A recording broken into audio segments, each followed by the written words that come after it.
আশাকর্মীরা সেটা উপকার জনসাধারণের খুব কম, যখন দীর্ঘদিন তাদের পরিশ্রমে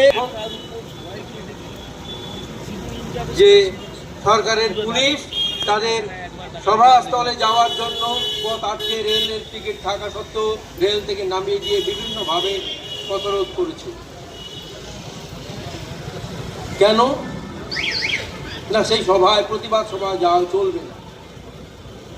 আমি এখানে পুলিশকে দোষ দেব না, পুলিশ তো দেখিয়েছে, আমার তো ওদের কাছে নির্দেশ আছে।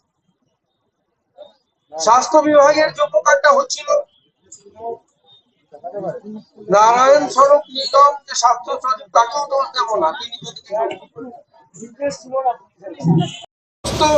বিষয়টাই তিনি পরিচালনা করছেন। আপনারা ভোট উপলক্ষে যেটা যে গান বাজারে চলছে, পথে ঘাটে ঘুরে বেড়াচ্ছে উন্নয়নের পাঁচালী, সেই উন্নয়ন, তার মধ্যে স্বাস্থ্য বিভাগের উন্নয়ন কি নেই? সেই স্বাস্থ্য বিভাগের উন্নয়নের জন্য আশাকর্মীদের অবদান কি নেই? তাহলে সেসব কথা কেন আসে না?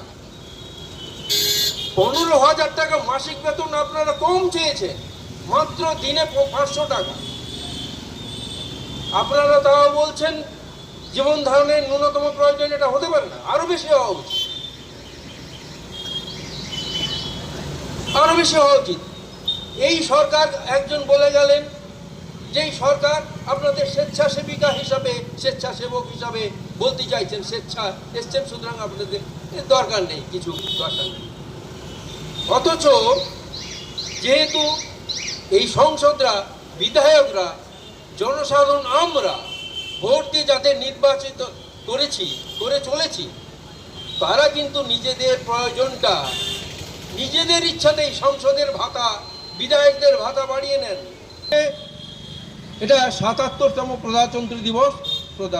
প্রজাতন্ত্র কোথায়? সেটা প্রজাতন্ত্র।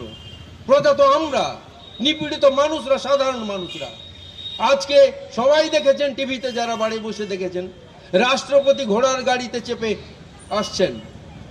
প্রণব মুখোপাধ্যায় যখন রাষ্ট্রপতি ছিলেন তিনিও বলেছেন সেটা একটা দুর্দান্ত অভিজ্ঞতা, ঘোড়ায় চড়ি গাড়িতে চেপে সংসদের অধিবেশন চালু করতে যাওয়া। সেই ব্রিটিশ লিগ্যাসি, ব্রিটিশ শাসক দল যেভাবে তখনকার দিনে এই রাষ্ট্রপতি ইত্যাদি পদমর্যাদার ব্যক্তিদের যেভাবে জনগণ থেকে বিচ্ছিন্ন করে রাখতো, সেইটা নয়, এটা শাসকতন্ত্র। শাসকরা যা খুশি ইচ্ছা তাই করতে পারেন তাদের নিজেদের জন্যে।